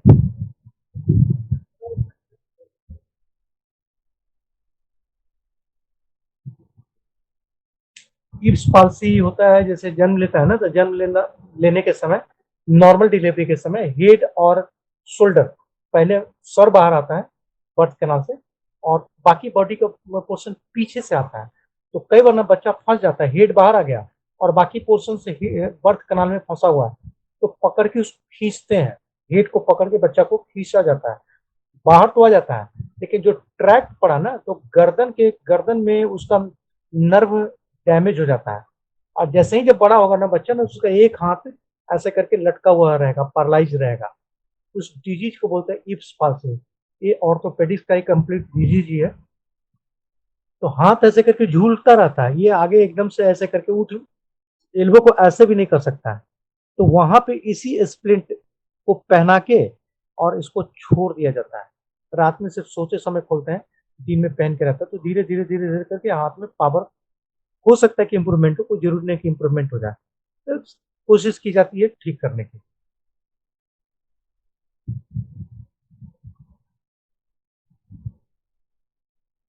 सेकंड पे आते हैं कॉकअप स्प्लिंट।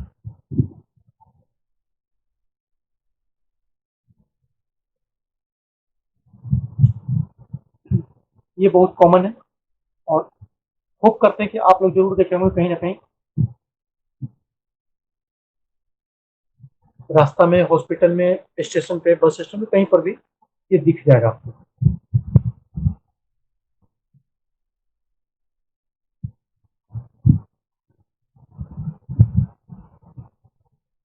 ये तेलुगु हो गया,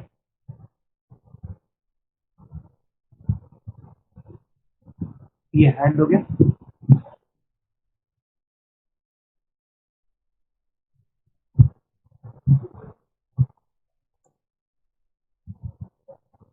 इसको सपोर्ट देने के लिए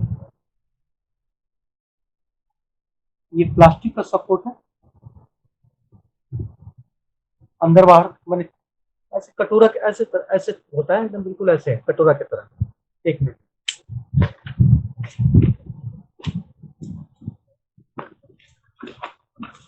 ये स्ट्रक्चर है ना, ये ऐसे बिल्कुल ऐसे होता है। ये इस ढंग से प्लास्टिक का पूरा ये मोल्डेड स्ट्रक्चर है इस ढंग का, और इसी में से करके हाथ को डाल दिया गया है। तो ये सपोर्ट क्या हो ना, चारों तरफ ऐसे करके सपोर्ट, सिर्फ ऊपर में फूला हुआ है, ये यहाँ तक ऐसे करके सपोर्ट दिया हुआ है। उसके बाद इसको स्ट्राइपर से ऐसे करके ये बांध दिया गया है, ताकि हाथ इसमें स्टेबल रहे। It is called cock up splint. ये मोस्ट कॉमनली, ये रास्ता भी रास्ता सभी जगह नजर आ जाएगा।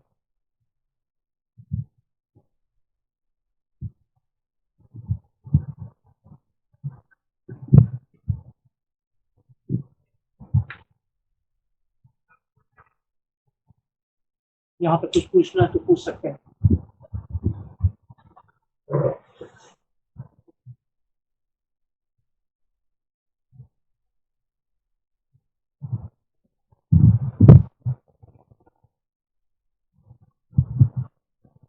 एकदम से नया पेपर हो, नया चीज होगा आप लोगों के लिए ये।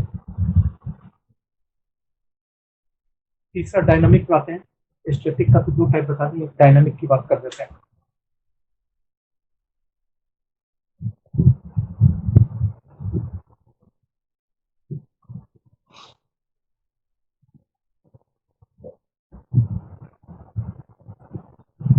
once again support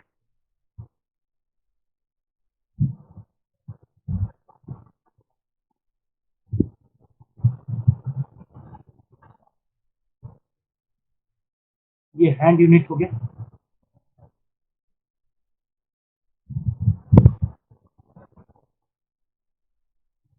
back side में इस ढंग से ये स्ट्रैप आके बना होता है, यहाँ पे बना होता है, और यहाँ से ये रड निकला होता है। ये रड ऐसे जाके ये कोनिकल हो जाता है, ये रड है। ये सब एक यूनिट है। हाथ को इसमें डाल दिया गया, ये इनको हो गया, ये हैंड यहाँ पे हो गया, और ये फिंगर।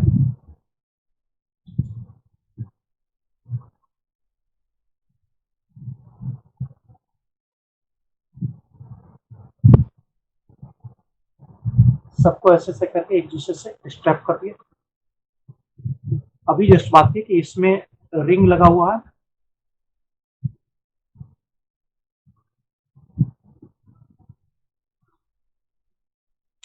उंगली में डाल दिया। उंगली में डाल देने के बाद ये ऊपर खींच के रखा है, ये रबर का ही बना होता है। ये वाला जो ना, यहाँ तक तो आयरन का या प्लास्टिक का, ये वाला रबर का है, उसमें प्लास्टिक का रिंग लगाया हुआ होता है, और ये धीरे धीरे नीचे खींचते हैं, फिर ऊपर जाते हैं, इससे खींचते हैं। It is called dynamic spring.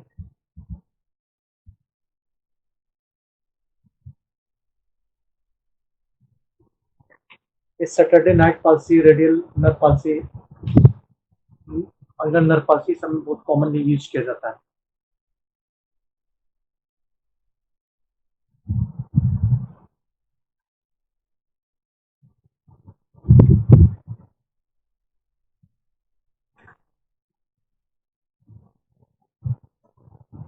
कुछ पूछना है तो पूछ सकते हैं, फिर इसके बाद डिसएडवांटेज। ये तो फायदा बताएं, कितना सारा फायदा है। अब बात करेंगे डिसएडवांटेज। इसको इस्तेमाल करेंगे तो क्या क्या नुकसान हो सकता है पेशेंट में।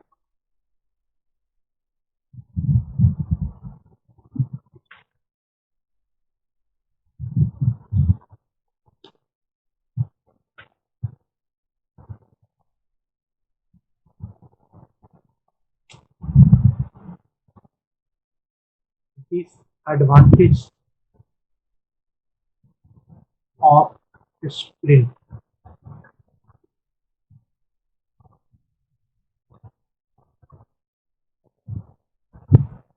Lack of movement causing muscles atrophy.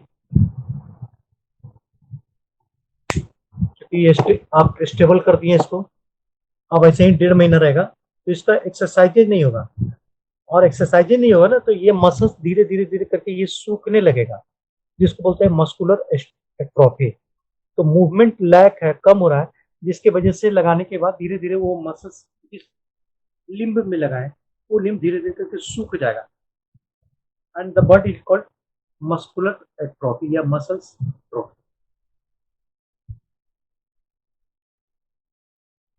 Limited movement में काउजिंग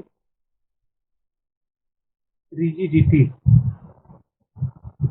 फ्रैक्चर के केस में 1.5 महीना लगा के छोड़ दिए तो रिजिडिटी, एल्बो तक सपोर्ट किया है, तो ये एल्बो का मूवमेंट बाद में बंद हो जाएगा, रिजिड हो जाएगा।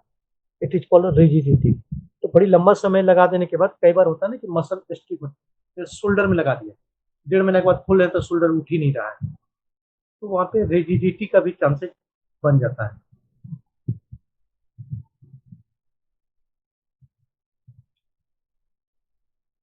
इसको रिडक्शन इन बोन डेंसिटी।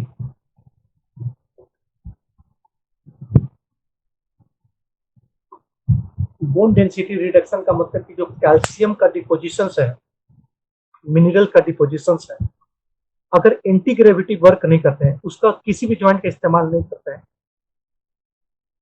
तो ग्रेजुअल वे में कैल्शियम वहां से मोबिलाइज रूप में आ जाएगा एंड सर्कुलेशन में आ जाएगा। तो बोन की डेंसिटी जो उसका स्ट्रेंथ था, वो समय के साथ धीरे धीरे धीरे करके ऑस्टियोपोरोटिक घटता हुआ चला जाएगा।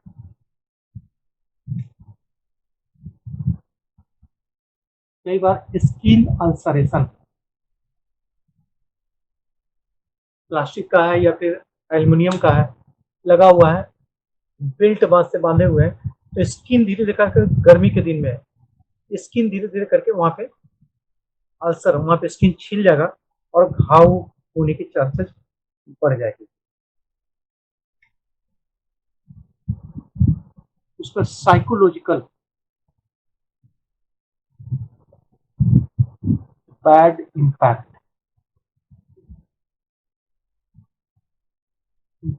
ऑन पेशेंट, क्योंकि ये लगा रखा है और जब ये बाहर निकलेगा ना, तो उसको बहुत इंफिनिटी कॉम्प्लेक्स लगेगी, दूसरे के जैसा हम नहीं है, तो इंफिनिटी कॉम्प्लेक्स महसूस होगा। तो साइकोलॉजिकली उसको बैड इम्पैक्ट, अच्छा इम्पैक्ट नहीं पड़ता है। कई लोग स्वीकार कर लेते हैं, कई लोग स्वीकार नहीं कर पाते हैं, तो बहुत बैड इफेक्ट पड़ेगा।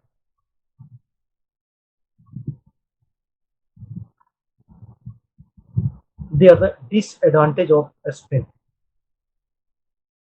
इसके बाद अलावा है स्प्रिंट कई कंडीशंस में नहीं भी देंगे, जो कंट्राइंडिकेटेड है कि स्प्रिंट लगाना जरूरी है, लेकिन फिर भी स्प्रिंट नहीं देंगे। कौन कौन का कंडीशन है वो उसको बात कर लेते हैं। Contraindication for splint, contraindication का मतलब है कि हाँ किसी भी हाल में नहीं देंगे, सख्त मना है। The word is called कंट्रा indication. Indication का मतलब लगाना है, देना है, कंट्रा इंडिकेशन में किसी हालत में नहीं देना है। अब किस किस स्थिति में नहीं देंगे उस पर बात कर लेते हैं। स्किन इन्फेक्शन, जिस जगह अप्लाई करने जा रहे हैं वहां पर पहले से स्किन इन्फेक्शन है, तो आप नहीं देंगे स्प्लिंट, या जब तक स्किन इन्फेक्शन है तब तक स्प्लिंट लगाने के लिए मना कर देंगे। उसके बाद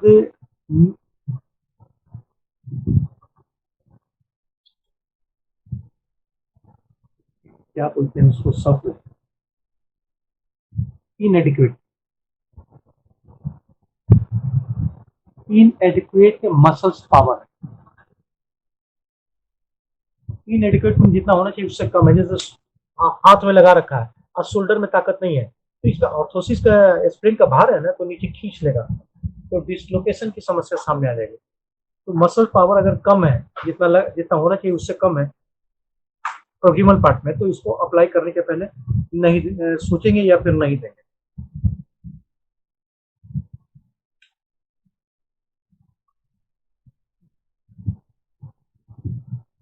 अवॉइड इन चिल्ड्रेन, बच्चा है, बच्चा में कोशिश करेंगे इसको नहीं पहनाने का, बहुत अर्जेंट होगा तब पहनाएंगे, क्योंकि वो इंजर्ड कर देगा, अपने ही शरीर के पार्ट को डैमेज करेगा। या तो एल्युमिनियम का या प्लास्टिक का है, कहीं आंख में लग गया या कहीं दूसरे ऑर्गेन्स में लग गया, तो वो लेने का देना पड़ सकता है। तो कोशिश करना चाहिए चिल्ड्रन में इसको कंट्राइंडिकेटेड ही मान के चलते हैं, लेकिन सम केसेस जैसे हिप डिसलोकेशन हो गया, हिप्स पाल्सी हो गया, इसमें सब कुछ उसके नुकसान देखते हुए भी लगाना पड़ता है।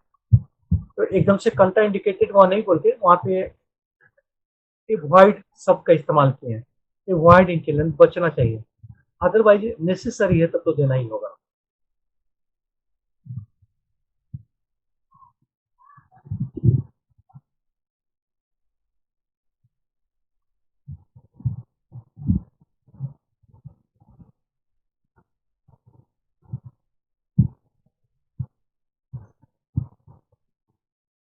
बस यहीं पर आपका स्प्रिंट खत्म हो जा रहा है।